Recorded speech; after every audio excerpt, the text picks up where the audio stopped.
حضرت بلال حبشی رضی اللہ تعالیٰ عنہ بیان فرماتے ہیں نبی پاک علیہ السلام کے مہمان آیا کرتے تھے تو بعض اوقات مجھے قرض لے کر بھی میزبانی کرنا پڑتی تھی حضور کے مہمانوں۔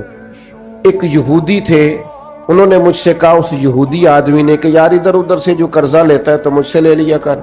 کہتے اس نے قرضہ دیا، ایک وعدہ ہو گیا اتنے وقت کے بعد تمہیں پیسے دے دوں گا، ابھی وعدے میں 3 دن باقی تھے۔ حضور علیہ السلام مدینہ شریف کے ایک بازار سے گزر رہے تھے، سیدنا فاروق اعظم رضی اللہ تعالیٰ عنہ بھی پاک بارگاہ میں حاضر تھے۔ وہ یہودی آ گیا اور آ کے نبی پاک علیہ السلام سے مطالبہ کرنے لگا، وہ جناب بلال نے قرض لیا تھا واپس کریں، تو حضور نے فرمایا ابھی تو وعدے میں ٹائم ہے، کہنے لگا آپ دیں، اور اس نے بڑے سخت لفظ کہے۔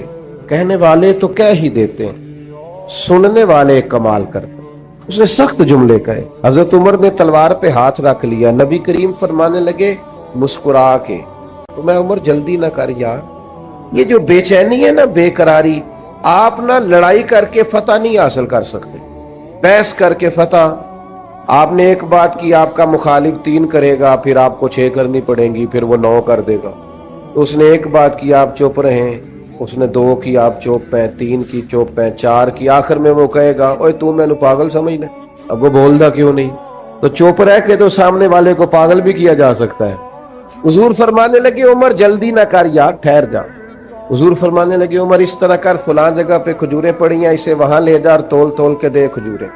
حضرت عمر کہتے ہیں میں انہیں ساتھ لے گیا، مجھے ذرا غصہ تھا، وہ نہ مجھ سے تھوڑی تھوڑی باتیں پوچھنے لگا، تو میں کھجوریں دے رہا ہوں، میں توجہ نہیں کر رہا۔ کہنے لگا عمر یار مجھ پہ جلدی نہ کر، میری بات تو سن۔ میں نے کہا بولے؟ کہنے لگا میں عام آدمی نہیں ہوں، تورات کا عالم ہوں۔ عمر کہتے ہیں میں نے آنکھ کھولی، میں نے کیا مطلب؟ کہنے لگا میں نے جان بوجھ کے قرضہ دیا تھا اور وقت سے پہلے جان بوجھ کر میں نے مطالبہ کیا، سخت بات بھی جان بوجھ کے کی۔ کہنے لگا میں نے اللہ کے آخری نبی علیہ السلام کی جتنی صفات تورات میں پڑھی تھی وہ ساری نبی پاک میں پائی جاتی ہیں۔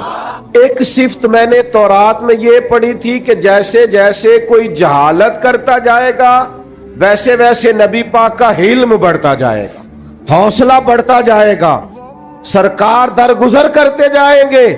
عمر ساری شانیں دیکھ لی تھی، یہ برداشت والی شان بھی دیکھ لی ہے۔